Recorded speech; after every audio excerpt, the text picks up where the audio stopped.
The echo of hooves, the wind whispered through the grasslands, brushing the golden stalks like fingers over an old drum. Birds circled in the cerulean sky above the Badlands, their calls rising over the hills that had watched centuries pass. Here, time moved in a circle, not a line. The land remembered. So did Tyanita Red Elk. She stood tall on the ridge overlooking the valley below, the morning sun casting her shadow long against the earth. Her paint horse, Smoke, stood calm beside her, his breath fogging the cool summer air. Tyanita had been riding since dawn, following an old trail barely visible to modern ease, a path her ancestors had carved with blood and prayer. The Red Trail, it was more than a route. It was a symbol of resistance, of memory, of justice, long denied, and today, it was awakening once more. Beneath her leather coat, she carried a folder of papers worn at the edges: land deeds, court rulings, letters ignored by judges and governors alike. Her grandmother had carried the same papers to Washington 40 years ago. They'd meant nothing then, and Tyanita doubted they meant much more now. But she wasn't riding for a court this time. She was riding for her people. Behind her, 5 riders emerged from the trees, each one cloaked in the red scarves of the trail. There was Josiah 2 Moons, tall and quiet with eyes that had seen too many broken treaties. There was Raven Young Bear, sharp-tongued and relentless, who'd hacked a senator's emails at 16 to expose an illegal pipeline deal. There was Thomas Tank Running Cloud, a former Marine whose scars had never fully healed. And there were the twins, Coda and Kaya, Wounded Arrow, barely 20 but full of fire and stories passed down through ceremony. Together, they were the new generation of the Red Trail. Tyanita nodded once, a silent command. The riders fell in line behind her. They rode single file down the ridge, hooves beating a steady rhythm into the dry soil like drums before battle. Their destination, Wolf Creek. The town was small, just a few hundred souls clinging to a scrap of highway that cut through Lakota land like a scar. A developer had come 2 years ago, promising jobs, money, and progress. He left with mineral rights, water permits, and a private security force that harassed every native family within a 50-mile radius. The tribal council's protests were dismissed. The Bureau of Indian Affairs offered nothing but apologies. And, last week, an elder was found dead near the barbed wire fence that now boxed in sacred burial grounds. The sheriff called it an accident. The tribe called it murder, so the Red Trail rode again. As they reached the outskirts of town, Tyanita slowed her horse. They passed an abandoned gas station, its windows shot out, spray-painted with slogans both hateful and desperate. No more handouts.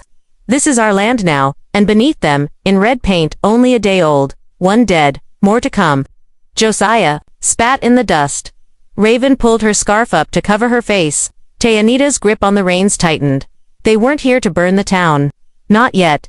They were here to be seen, to let the people know they were not alone. That justice had riders. Once again, they made their way to the tribal office on the southern edge of town, where the flag flew at half-mast and elders gathered like sentinels. As the group dismounted, Tyanita handed the worn folder to Mary Hollowhorn, the tribal chairwoman. "I brought the documents," she said. Again, Mary looked at her with tired eyes, filled with gratitude and sorrow. "I don't think paper will save us this time, child." Tyanita nodded. "That's why we didn't come with just paper." She turned to face her riders. They were already drawing attention, eyes peeking through blinds, cameras filming from cell phones, patrol cars slowing to a crawl. But no one moved to stop them. Not yet. Tyanita raised her voice, not loud, but firm enough to carry. "We ride because we remember. We ride because they think we won't, and we ride because our justice doesn't sleep." Shadows of the past. The evening sun dipped low, casting long orange shadows across the Wolf Creek plains. The small town felt heavier now, not with quiet, but with the weight of waiting.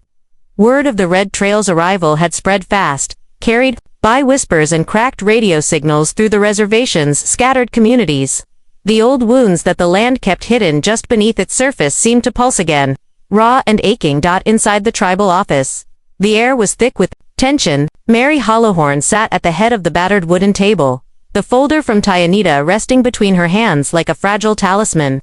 Around them, elders and community leaders gathered, their faces a mix of hope, doubt, and years of hardship.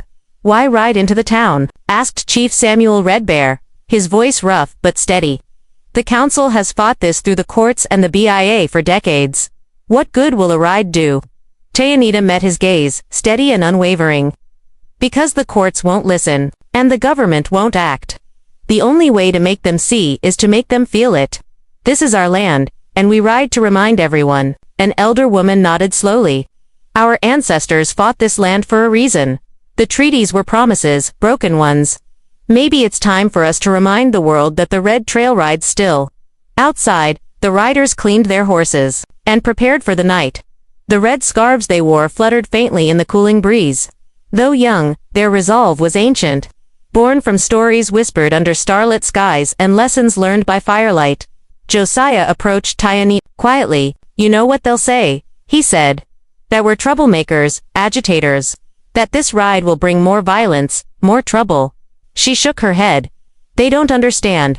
This isn't about trouble, it's about survival, about dignity. We ride because the land, our people, demand it.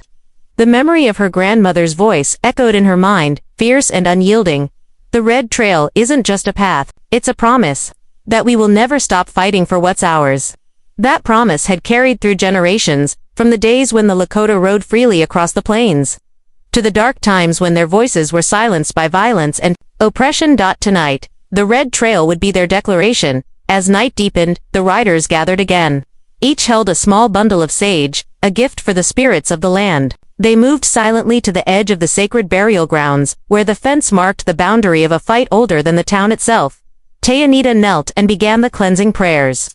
Her voice steady as she called upon the ancestors. One by one, the others joined, their voices weaving through the night air like a protective shield. Suddenly, the sound of engines broke the quiet. Headlights spilled across the open land as several trucks appeared, black and unmarked. Men in dark uniforms stepped out, their faces obscured by masks. Security, Josiah whispered, tension rising in his chest. The lead officer approached, his tone cold but controlled. This is private property. You have no right to be here. Tyanita stood tall, meeting his gaze. This is sacred ground. You have no right to fence it off or threaten our people. The man sneered. Orders are orders. Move along, or face consequences. Behind her, the riders shifted, ready to stand their ground. But Tyanita raised a hand, signaling calm. We don't want to fight, she said. We want respect, justice. The standoff stretched into minutes, neither side yielding. Then, as if the land itself spoke through the wind, a lone wolf howled, from the distant hills. The sound was mournful, haunting an echo of lost freedom and fierce loyalty. The officers hesitated, their grip on their weapons loosening just a bit. Tyanita seized the moment. We ride not to provoke, but to protect. The red trail will not be broken. Without another word, the riders mounted and turned their horses back toward town, hooves pounding like thunder as they disappeared into the darkness. The officers watched in silence, the wolf's howl still hanging in the air. Back in the tribal office, Mary Hollowhorn turned to the gathered elders. This is only the beginning. The red trail rides for justice, and nothing will stop it. Fires on the horizon. The first light of dawn crept over the horizon, casting a pale glow on the rugged hills surrounding Wolf Creek. The town stirred awake, but the mood was heavier than usual. The red trail's arrival last night had stirred whispers in every corner, from the diner counter to the church pews. Some saw hope, others saw a threat. Tyanita sat quietly by the fire in the tribal community center, the warmth seeping into her chilled bones. Her mind was restless. The standoff by the sacred burial grounds lingered like smoke in her thoughts. The men in black were more than security, they were a warning. Raven Youngbear joined her, the fierce fire in her eyes undimmed despite the tension. They're scared, Raven said, but they're also dangerous. We need to be ready for whatever comes next. Tyanita nodded. Our people need more than readiness. They need a way forward. The tribal elders had convened to discuss their next steps. Some called for peaceful protests, others for legal battles. But Tyanita and the Red Trail Riders knew that neither would be enough this time. Josiah Two Moons arrived with news. There's talk in the neighboring towns, he said grimly. Developers are pushing harder. The sheriff's office has been beefed up with outside deputies. They're gearing up for a crackdown. Tank Running Cloud slammed his fist into his palm. They think they can scare us back into silence. They don't know who they're dealing with. Outside, children played near the edge of the reservation, their laughter a fragile thread against the growing tension. Tyanita caught sight of Coda and Kaya, wounded arrow practicing horseback maneuvers. Their youthful energy a reminder of what was at stake as the day wore on. News arrived that galvanized the community. The developer had filed for a new permit to expand mining operations onto sacred land. The announcement was a slap in the face to every tribal member. That night, the riders gathered again, this time around a blazing bonfire. The flames danced high, casting shadows that flickered like spirits. Tayanita spoke, her voice carrying the weight of generations. "This is our land," she said. "Our home. For too long, they have taken from us water, earth, life itself. But we are not done. The Red Trail rides not just to protest, but to protect." Raven stepped forward, holding a red feather wrapped in leather. "This feather is a symbol of our strength and unity. We will carry it with us as we ride." One by one, the riders touched the feather and vowed to stand firm.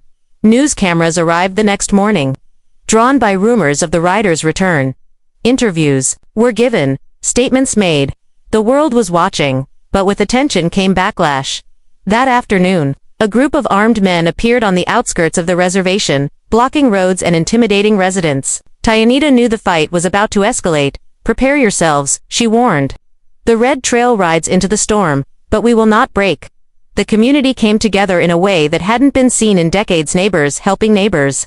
Stories shared over meals, prayers offered in sacred circles. The spirit of the Lakota was alive and fierce as night fell.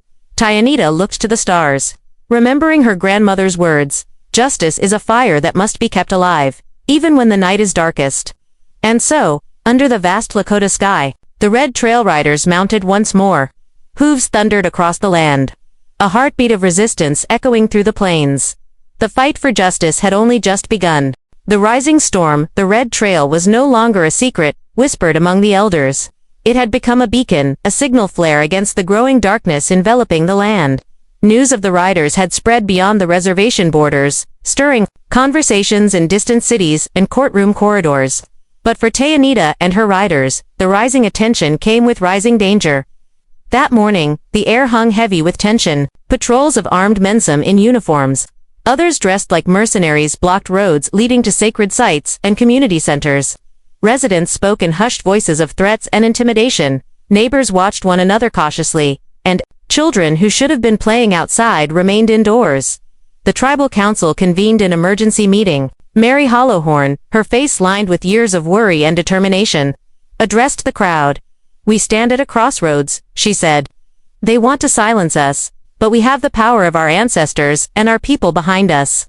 The Red Trail riders have awakened a spirit that cannot be ignored." Tayanita listened carefully as plans were made for peaceful demonstrations, legal appeals, and protection patrols. But her heart knew that the path ahead was more complicated. Sometimes, courage was measured not only in words but in action. As the afternoon wore on, Tayanita met with Raven and Josiah in a quiet corner of the community center. "They've brought more forces," Josiah reported, showing a map dotted with black marks, military vehicles and security checkpoints cropping up near their homes and sacred lands. Raven clenched her fists. "They want to box us in, make us feel powerless. But the Red Trail isn't just about where we ride, it's about who we are." "Then we remind them," Tayanita said, eyes sharp. "We ride not to provoke, but to protect. We ride so that our voices will not be buried beneath their machines." That evening, the riders gathered at the edge of the reservation. Horses stamped nervously, their breath misting in the cool air. Around them, the quiet buzz of the community stirred, families preparing for another night of uncertainty. Tayanita, single quotes, voice rose above the murmurs. "Tonight, we ride to the heart of the land they want to take. To the sacred river, where our ancestors' spirits flow. We ride to remind them that this land is not theirs to claim." The horses surged forward as the riders set off, their hooves drumming a powerful rhythm. The trail stretched before them like a blood-red thread stitched through the earth. Halfway through the ride, headlights flashed behind them, a convoy of trucks and SUVs, security forces closing in. The riders didn't falter. Instead, they rode faster, cutting through narrow paths and hidden trails their ancestors had taught them, at the river's edge. The riders dismounted. Tayanita knelt and touched the water, feeling its cold purity. "This river holds the life of our people," she said. "If they poison it, they poison us all." Raven began to sing an ancient Lakota song, her voice rising with the wind. One by one, the riders joined, their voices weaving a tapestry of resistance, memory, and hope. The security forces approached, but did not intervene. perhaps uncertain in the face of a ritual older than the law itself. As night fell, the riders returned home under a sky full of stars, their spirits unbroken. Back in Wolf Creek, news of the river ride sparked new support. Allies from nearby tribes and activist groups offered aid and voices. The movement grew, but so did the opposition. In the shadows, plans were made to crush the Red Trail once and for all. Tyanita looked toward the horizon, where dark clouds gathered both in the sky and on the land. The storm was coming, and the Red Trail would ride through it. Blood and thunder. The storm broke with a fury no one had expected. Thunder rolled across the plains, not only in the sky but in the hearts of those who refused to bow. The Red Trail Riders had become the symbol of resistance, a rallying cry for justice that echoed far beyond the borders of Wolf Creek. That morning, news came that the developer had hired private security contractors, men armed not just with guns, but with intimidation tactics designed to break spirits. The small town buzzed with nervous energy, whispers of confrontation hanging heavy in the air. Tyanita and her riders gathered early, their faces grim but determined.